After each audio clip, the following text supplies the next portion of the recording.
Joining the Observer on the air live couldn't be easier. First, visit bit.ly/obguest. Once you click on that, you'll wind up on this screen. Then, you'll have to choose the webcam that you want to use. You can see there's a list of them here. And once you choose the right webcam, you'll then have to choose the microphone that you want to use. It's all very simple. Then type in your name where it says your name here. And once you have finished typing your name, click the join button. Then you'll be in the queue to be on the air. It's that easy. Again, everybody, it's the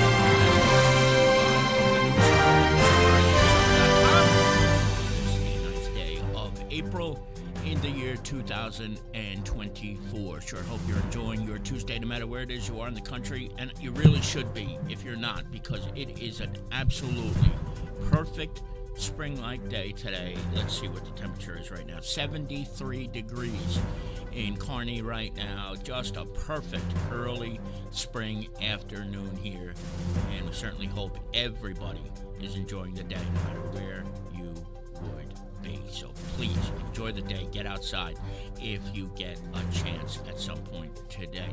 As you do each and every Tuesday afternoon, you welcome me into your home so that I can bring you this week's newspaper. And before I get to the newspaper itself, there are quite a few housekeeping items that I have to get to. So I'm going to get to all of those first. And it all starts with this man right here. This is Sean Dollahan. He is the athletic director for Harrison High School. And coming up in a few weeks will be the second year in a row that the Harrison High School Hall of Fame has its dinner. And, Sean was appointed the athletic director just a year ago. And one of the things that he set out to do was to resurrect the Harrison High School Athletic Hall of Fame. For many, many years, it was dormant. In fact, the last time they had one before last year was in 1994. So they're having the dinner in May. And on the screen, you can see this is the application for an ad journal for ads. If you want to congratulate some of the nominees whose names appear on the screen as well. But you see there are players and coaches and teams: John Vogt, Donald Boyer, Thomas Wardell, Stephen Reltberger, Mickey Rowe, Michelle Ferrero Stamen, Kim McDonough Haranga, Frank Hernandez. Mayor James Fife will go in as the Hall of Fame coach. He was the swimming coach for many years. Nick Gregory was the cheerleading coach for many years. And then also, you see there are 3 teams that are listed as well that will go into the Hall of Fame coming up in a couple of weeks. So I had a chance to sit down with Mr. Dollahan this morning, and I wanted to bring this to your attention, to any of the Harrison residents who may be out there, and I know you are out there. It is a great event, and a lot of fine people are being recognized this year. Now, before anybody says, well, this person should have gotten in and this person shouldn't have, or that one gets it, I want you to know that the process for this is that they try to spread it out over the decades so that there aren't 5 or 6 people who are installed into the Hall of Fame who, let's say, were players and athletes in the 1980s. They like to have some from the 60s and 70s, some from the 80s and 90s, and then in the early 2000s and in the 2010s. So if you notice some of the names, there are probably a lot of names who you might want to say, well, that person belongs in the Hall of Fame as well, and that's indeed the truth. But they do their best to spread it out so that there is not just an overabundance of people from the same era going in at the same time. So I wanted to stress that to everybody, because that was something that Sean and I discussed this morning when we met, and that is why you see there is a completely wide variety of names that will be going into the Hall of Fame this year. Ray Lucas was put in last year, and he was a tremendous athlete, probably one of the best athletes ever to go into the Hall of Fame. So all good stuff. And, you got to see this ad journal that Sean put together last year. It is amazingly big. It looks like a book. It really does. It's bound, it's beautiful, and if you are a business owner and you want to support them, you can see the information here. Just pause the video for a second. You'll be able to take down all the information about it and get yourself in there. The pricing is there, and Sean can accept payments by Venmo as well. So a great thing that he brought this back after 30 years of dormancy, and it is a fine group of people who are being inducted this year. So congratulations to all the new members of the Harrison High School Hall of Fame, all well-deserved honors. Now, before I move on to the next thing, there's a whole bunch of people in the chat room. For some reason, when I try to put the text on the screen, oh, now there they are. Okay, so we welcome in our friends Carmen De Jesus, Melanie Ryan, John Drimkowski, Carol Hearn Manley. My buddy Bill Scarterfield is with us from out in Arizona. Good to see you. Manny Ventoso is here. Marcelo H is here. I think that's probably Marcelo Haranga. If that's you, Marcelo, good to see you as well.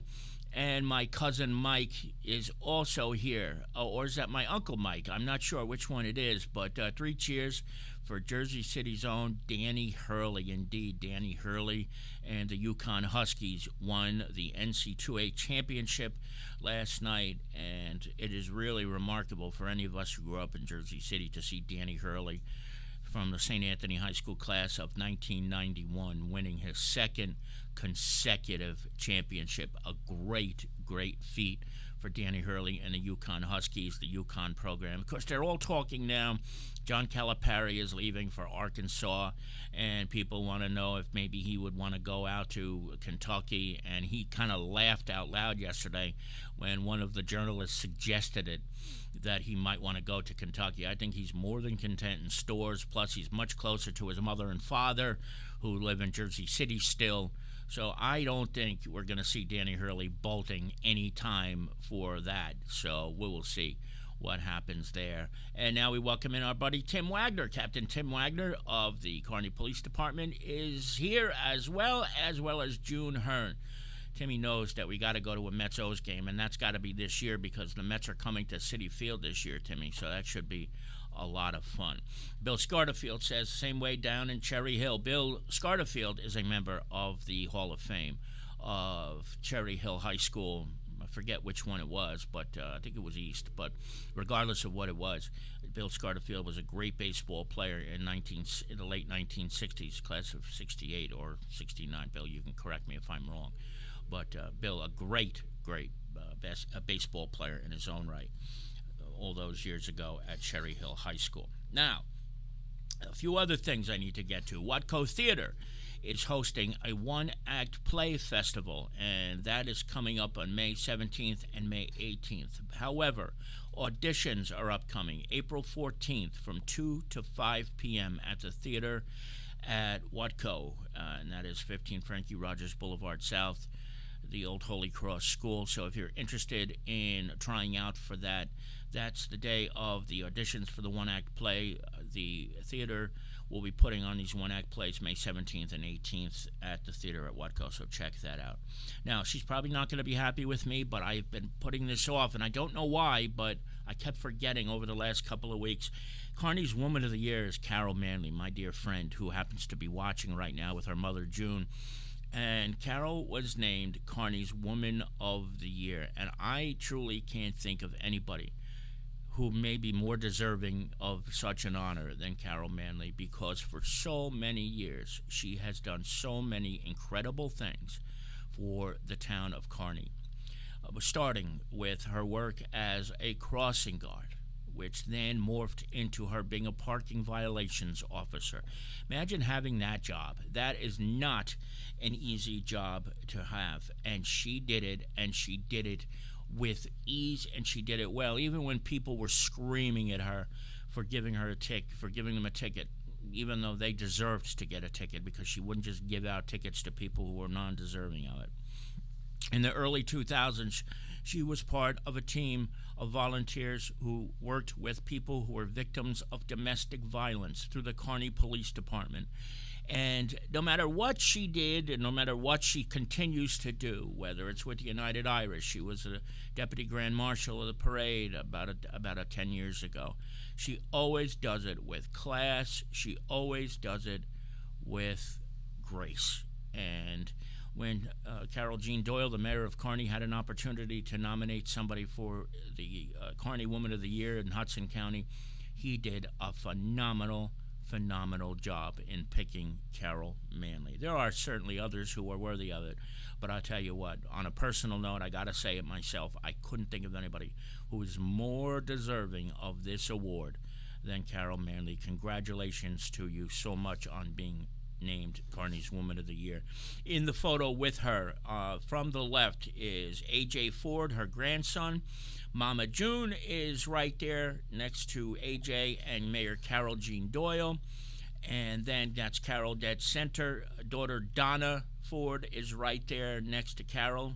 And then, of course, it's Alan Ford, who is also there as well. Alan is her son-in-law. He is a sergeant in the Harrison Police Department, one of the best cops in the world. And I'm so glad they were all able to celebrate in this great day. And if I had known about it, I probably would have been there too. So congratulations to our dear friend Carol Manley on being Kearney's Woman of the Year, an honor that is beyond well-deserved for sure.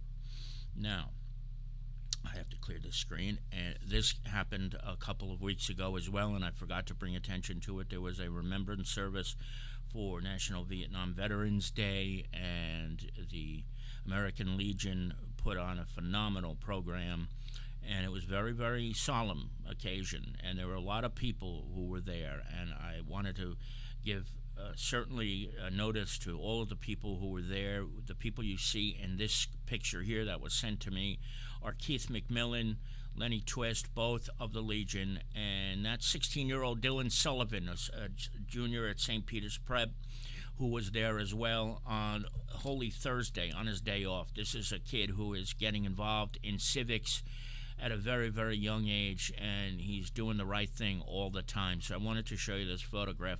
A very, very moving event in Kearney at the park over there by Beach Street and Kearney Avenue. I think it's Veterans Park. Melanie, give me the name of the park if you could. I always, for some reason, blank on that.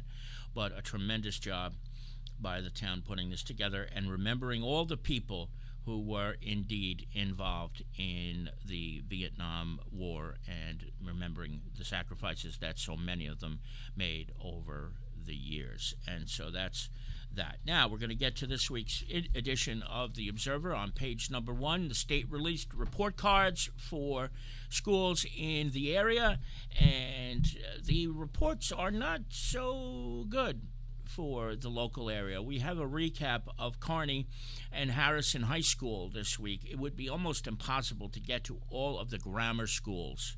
Memorial Park, thank you, Melanie. Memorial Park, thank you very, very much for that. But what we did was we broke down some of the statistics for Kearney High School and Harrison High School, and we're going to put the other high schools in coming week. But the thing is that all of these report cards, they don't call them report cards anymore, are all available online at the state's website. So we list the URL. I hope you'll check it out. And there's a lot of room for improvement, I think, in a lot of the schools in our area. That's not to say they're not doing a good job, the teachers, of course, because they certainly are. But some of the reporting is pretty rough to read. So you can check that out on your own when you get a chance. All of them are available online. At the bottom of this week's front page is a message from Mayor Carol Jean Doyle. We talked about this live on the air here a couple of days ago about how people were saying that they were going to be putting migrants on Harrison Avenue, Newark, Jersey City Turnpike. Of course, that is not happening. It never was happening. And it was just a vicious rumor that was passing around over those couple of days. But Mayor Doyle wanted to make sure to allow everybody to know that, including those who may not have had access to the video or have seen, who maybe did not get a chance to see the the town council meeting last Tuesday afternoon, Tuesday evening in Kearney. So take a look at that when you get a chance. Now, this is one of the most despicable things I've seen in a long time. You know, the Little Red Schoolhouse in Lyndhurst, if you've never seen it, it's such a cool building. It's basically the town's museum. Two kids, teenagers, broke into it, and there was a September 11th display, including a newspaper that was published the day after September 11th, so on September 12th, 2001, and they tore the front page off of it and destroyed it. Like, who would do such a despicable thing? Honestly, it's just unbelievable. So these two, fortunately, idiots were arrested, and they were indeed arrested for breaking into the Little Red Schoolhouse. But how you do that? How you do that is just remarkable. These two young kids. Who knows? What was the point of it? What are they gonna get by breaking into a museum? Nothing that they could sell. I just don't understand it sometimes. But this is the world that we live in. This is the world that we live in. But fortunately, they were caught, and they will be charged accordingly. But I'm sure they're out already, as is usually the case with most of the arrests that we report. A lot of work going on Washington Avenue. You're probably going to want to stay away from there Monday, Tuesdays, and Wednesdays, including this week. But this work's going to be going on for a couple of years over there. So be ready and expect a lot of traffic in that neck of the woods, because, in fact, it is coming, and there's a lot of work to be done over there. But once it's all said and done, it's going to be great, but it's just going to be a headache of epic proportions. I think most of you know by now, but overnight parking has changed in the town of Kearney. The council unanimously, somehow, I don't know how, that doesn't happen too often these days, adopted an ordinance that will restrict overnight commercial parking from 7 p.m. until 6 a.m. There is a complete description of what constitutes a commercial vehicle. And, you know, there are some exceptions. I shouldn't say exceptions, but people were asking, well, what about big vehicles like Ford F-150s? No, they don't count at all. But take a look at the story. It's very important for people to read this. Up until April 15th, there will be a warning issued to people who violate this. And then after April 15th, residents who park commercial vehicles in residential zones or anywhere in Kearney on the street will be afforded a beautiful $150 fine. This is certainly long overdue, and I'm very glad to see that the town of Kearney adopted this ordinance unanimously. Nutley has a story about two teens who were arrested and charged with burglary to an occupied home. How many times have you seen this lately, where people are walking into homes where people are asleep and stealing the key fobs? What an interesting thing about that is that they are not breaking in necessarily to steal items from the house, but most of the time they want the key fobs. This is where we are, folks. This is where we are. And Mike Gontarchuk sent over the blotter this week, and it included the arrest of 10 people in the month of March for drunken driving. I will never understand why this happens anymore in a world with Uber. And I don't want to hear anything about Uber being too expensive or anything like that. When you realize how easy it is to get a ride these days, it is not difficult. Why anybody gets a DWI in this era is mind-boggling. But it happened 10 times in the month of March in the town of Kearney, and I can imagine, I'm sure it happened the same way in other towns as well. Whenever we give these reports, it's because what the police release to us.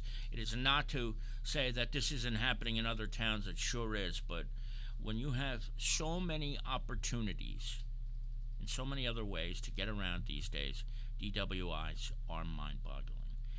And our Jason Bernstein has 3 sports stories this week, as he does each and every week. The Harrison Elks had a real cool program for Easter, 500 chocolate bunnies that the Harrison East Newark Elks purchased that they gave out to the kids. We have 2 pages of classified. So if you need something if you need a house, if you need a job, check those out as well when you get a chance. And this is a little bit that you see here. Maureen Goldrick of North Arlington is the winner of the Easter egg hunt. Oh, let me go back a little bit. Pat Henderson asked me if we could include the winners, the place where the winning eggs were. So for those of you who had trouble finding the eggs, they're on page number 12. It tells you where to look. And there were some interesting ones. I don't know if the ink bled from one ad to another page, but it certainly looks like that happened. So I think only 2 people got the correct answers. And no, it was a few more than that, but you see the winner is listed on page number 19. Before we get going, there's a few people who arrived later. Eileen Matthews is here with us, as she is almost every week. And my dear friend Alyssa Machado Facido is here with us as well. I got to just see, make sure I didn't miss anybody. Yes, Lori Bradow is here as well. And Alexis McSheridan. See, I got caught saying McSheridan. Alexis Sheridan is also with us. Alexis is one of my favorite people in the world. She always brings me to a smile, including the last time I saw her in person. She's a great, great human being. But believe it or not, that's going to do it for this edition of The Observer Live. I want to thank all of you who were here. Billy in Arizona, my Uncle Mike in California, and everybody who is here. Some people who I've seen for the first time, like Marcelo Haranga, thank you very much for being here. And to all of the regulars, we thank you for joining us as you do each and every week. Don't forget, we will be back on Friday with Tony Mondero to take a look at this beautiful weather forecast. Hope it continues. 70. Let's see what it is right now. 73 degrees still here in Kearney. So enjoy this while it lasts. And join us on Friday at 1:30 p.m. for a look at the weather with Tony Mondero. And, of course, if anything breaks during the course of the week, we will join you right here from the Observer Newsroom. But that's it for now from the newsroom of The Observer and TheObserver.com. Kevin Canessa signing off for now. And we will see you back again very, very soon. And before I sign off, there's a couple of people else to say hello to. My Aunt Annie Slane Troy is visiting us from Middletown, New Jersey. I love you, Annie.